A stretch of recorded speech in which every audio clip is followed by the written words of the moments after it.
It's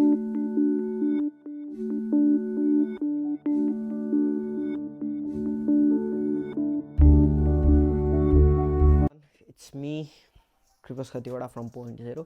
so तपाईँले देखिसक्नुभयो होला कि थम्बनेलमा आज हामी के कुरामा डिस्कस गर्न जाँदैछौँ भन्न. सो यहाँ च्याट जिपिटी भन्ने एउटा फाइल बनाएको छु अनि यति नै कोड लेखेको छु, केही पनि गरेको छैन. स्टेटलेस स्क्याफोल्ड एउटा सेन्टरमा चाइल्ड, त्यसभित्र कोलम अनि कोलमभित्र चिल्ड्रेन्स अथवा कन्टेनर अनि कन्टेनर, त्यति मात्रै गरेको छु. सो मैले कोडमा इरोर गरेको छु. यहाँ एउटा कमा छोडाएको छु अनि त्यसपछि यहाँ एउटा कमा छोडाएको छु है त. सो च्याट जिपिटीले चाहिँ हाम्रो कोडमा इरोर भेटाउन सक्छ कि सक्दैन भन्ने कुरा आज हामी हेर्न गइरहेको छौँ है त.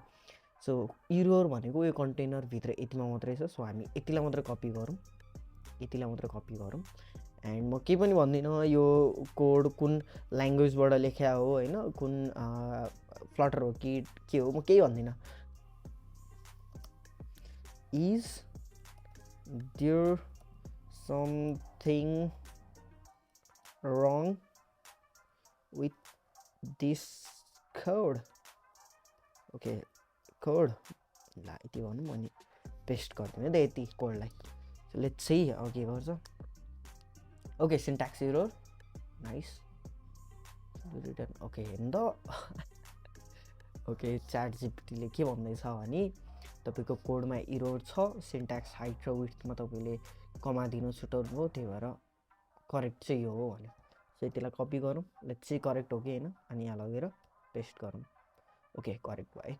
सो भनेपछि च्याट जिपिटीले कोडहरूको कुरा पनि थाहा पाउँदो रहेछ होइन, कहाँ इरोर छ के छ भने. एकचोटि अर्को नै चेक गरेर कोलममा कमा नदिउँ अनि त्यसपछि अर्को भनेको ओके स्क्याफोल्डको ब्राकेट नै हटाइदिउँ.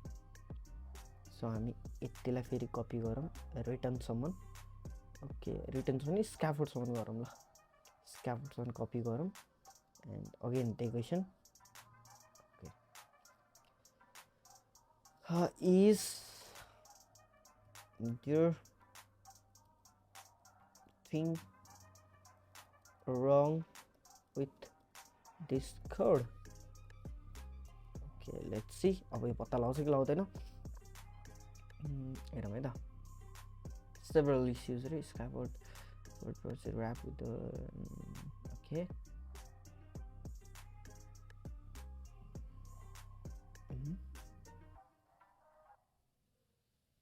ओके, करेक्ट गरेर दिनुपर्छ नि, हेरौँ है त.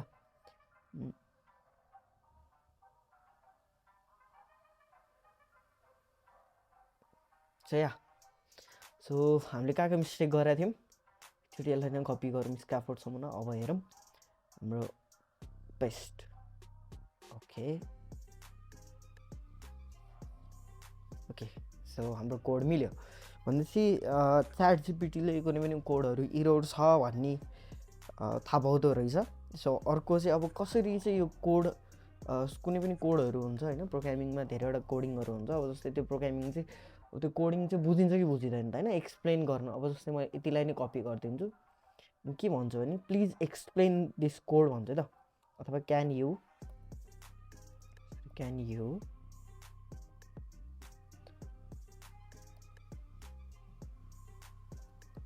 explain how this code works भन्नु है त. ओके, पेस्ट गर्दै. ओके, लेट्स सी अब यसले हामीलाई के भन्छ. It's trying to use the top level container body provided by scaffold using this. Okay. Okay, so यसले हामीलाई यो कोड पनि एक्सप्लेन गरिदिइरहेको छ नि त. सो हामीले लेखेको कोड पनि पुरै एक्सप्लेन गरिरहेको छ, केले के गर्दैछ, बडीले के गर्छ, चाइल्डले के गर्छ, चिल्ड्रेन्सहरूले के गर्छ, कन्टेनरले के गर्छ होइन, सबै भनिरहेको छ. कलरले के गरिरहेको छ, स्क्याफोल्ड लेआउटले के गर्छ भनेर भनिरहेको छ है त. सो भनेपछि च्याट जिपिटीले कुनै पनि कोडलाई एक्सप्लेन पनि गर्दो रहेछ. सो अब अर्को एउटा कुरा लास्ट हामी एउटा हेरौँ. सो कुनै पनि कोड नयाँ जेनेरेट गर्नु पऱ्यो, इरोर पनि थाहा पायो यसले अनि एक्सप्लेन पनि गर्यो कोडलाई. अब कुनै पनि नयाँ कोड जेनेरेट गर्नु पऱ्यो. अब यसलाई हामी अलिकति ट्रिकी क्वेसन सोधौँ है त. Okay, how do I make an HTTP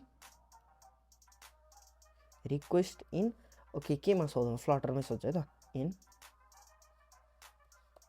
Flutter हामीले चाहिँ कसरी एचटिटिपी रिक्वेस्ट गर्न सक्छौँ फ्लटरमा भनेर सोधौँ है त लेट्स सी अब यसको एन्सर दिन्छ कि दिँदैन you can use in HTTP package right get okay okay okay web सर्भरबाट तान्ने रिट्रिभ गर्ने ओके यसले इक्जाम्पल दिएको छ यहाँ युआरएल हाल्नु भनेर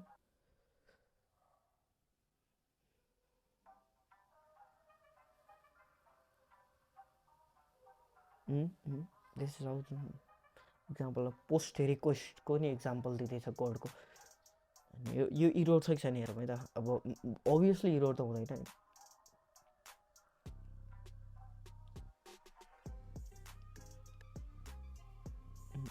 the code using post method as a request okay right so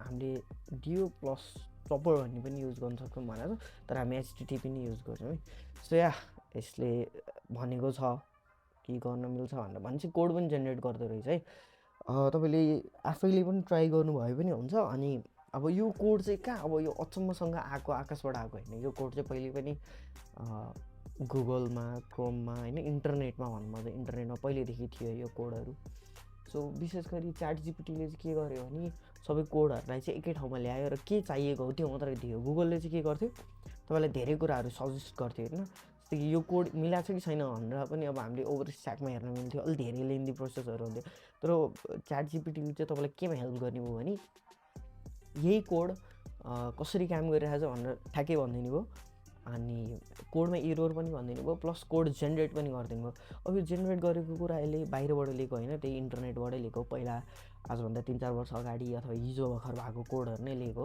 so यो कुनै पनि नयाँ कुरा त होइन बट यसले चाहिँ के गर्यो एकै ठाउँमा सबै कुराहरू ल्याइदियो सो त्यही भएर च्याट जिपिटीले डेभलपरहरूलाई अलिकति सजिलो त पारेको छ अनि तपाईँ यदि लर्निङ गर्दै हुनुहुन्छ फर्स्ट प्रोग्रामर हुँदै बिगिनर प्रोग्रामिङमा आइरहनु भएको छ एकदमै बिगिनर्सहरू हुनुहुन्छ भने पनि च्याट जिपिटीले तपाईँले धेरै नै हेल्प गर्नेछ प्रोग्रामिङहरू कोडिङहरू बुझ्नको लागि सो आजको लागि यति नै एन्ड च्याट जिपिटीले अफकोर्स हेल्प गर्छ आउने भिडियोहरूमा हामी च्याट जिपिटीको हेल्प पनि लिएर काम गरौँ न so thanks for watching guys and see you in next video